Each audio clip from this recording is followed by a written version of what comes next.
I am absolutely thrilled you're here today because we are looking at something literally unbelievable. We're going to dive into the wild, deeply mythic intersections between a medieval English outlaw and, wait for it, a towering North American cryptid. That's right, we are putting Robin Hood and Bigfoot side by side to uncover a shared mythological ecosystem that has been captivating the human imagination for centuries.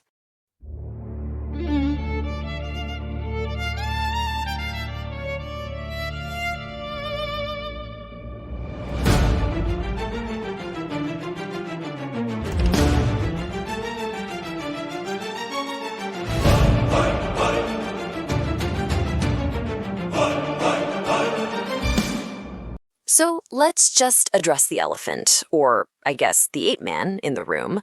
What could the green-clad Prince of Thieves and America's most famous hairy cryptid possibly have in common?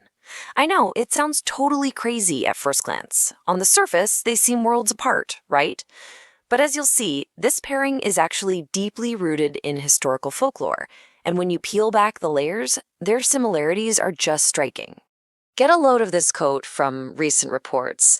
Sightings have been made of a creature sounding suspiciously like Bigfoot from within what is left of Sherwood Forest. No way, right?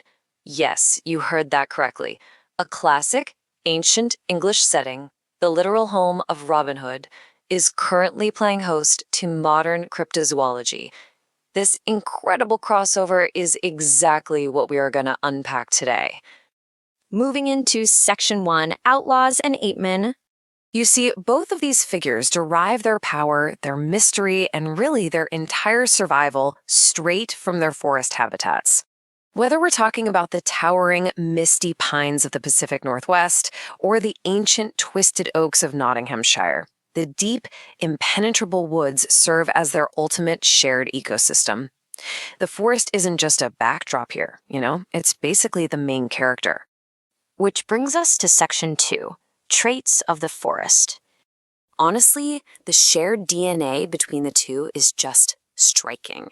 Think about it. On one side, we have Robin Hood. He's a forest-dwelling outlaw, an elusive, green-garbed protector of the old ways. And then, on the flip side, we have Bigfoot, an uncivilized forest dweller, famously elusive, and actually, in many Native American traditions, considered a powerful guardian of nature. They are both absolute masters of the unknown woods who operate completely outside the boundaries of polite society. If we break down their habits, they literally share the exact same tactical behaviors.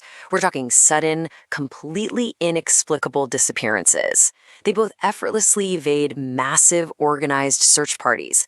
They live entirely off the greenwood. Plus, they both have this strong group identity. Robin has his merry men, and some native traditions speak of Bigfoot tribes, like the Stick Indians. Oh, and they both use deep thickets as impenetrable fortresses. It's like they're reading from the same playbook. Okay, Section 3, the Wild Man Traditions. Let's trace this timeline because it goes way back. We start all the way in ancient Sumer with Enkidu, a wild man covered in hair who grazes with beasts. Jump forward to the 13th century, and a Norwegian text describes a hairy beast man with a horse's mane. Then, by the 14th century, the Robin Hood legends pop up. Some scholars even think his name comes from Robin of Wood, like a pagan wood god. Fast forward to the modern era, and boom, Bigfoot is a global phenomenon. It's this continuous, centuries-long evolution of the wild man archetype. Now, what is absolutely fascinating here is the concept of the Woodwose. In European folklore, a Woodwose is basically a primitive, hair-covered or moss-clad wild man. Think of this guy as the ultimate evolutionary bridge.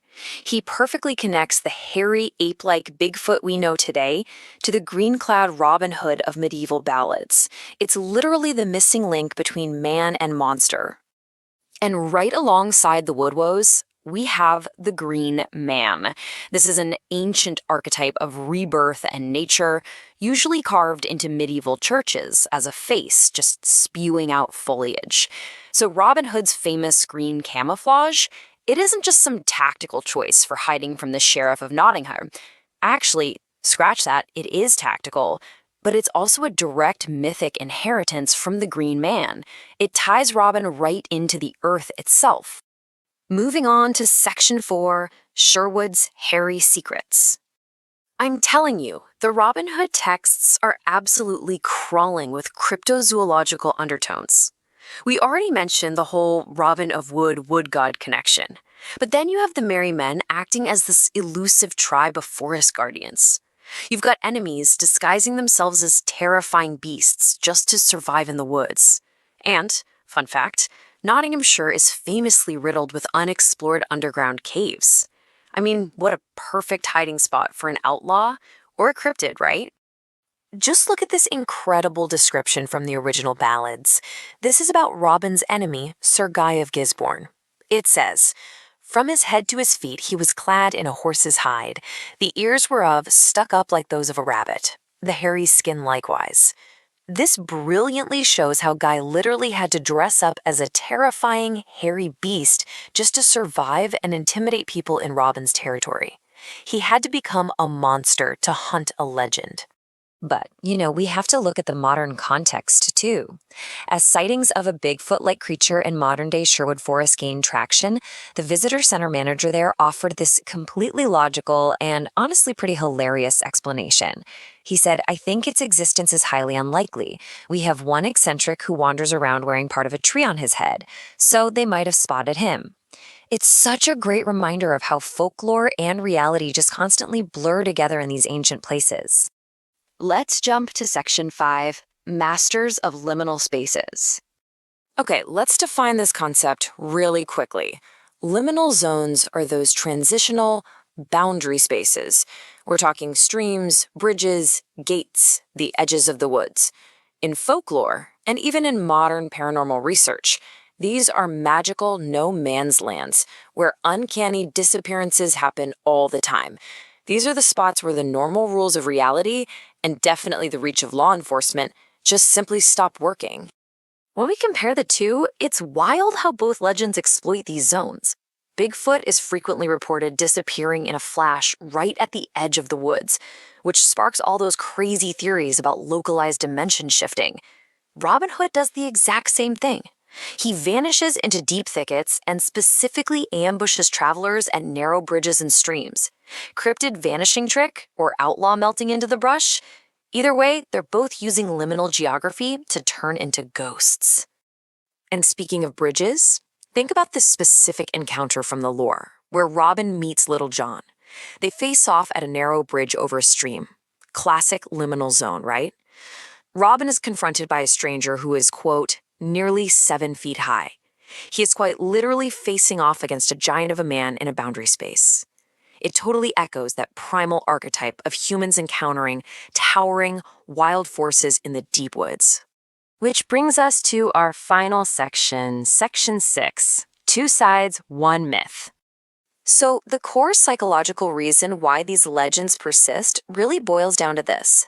The forest represents the great unknown. It's the untamed wilderness. Both Robin Hood and Bigfoot represent the ultimate outsider who has completely mastered that unknown.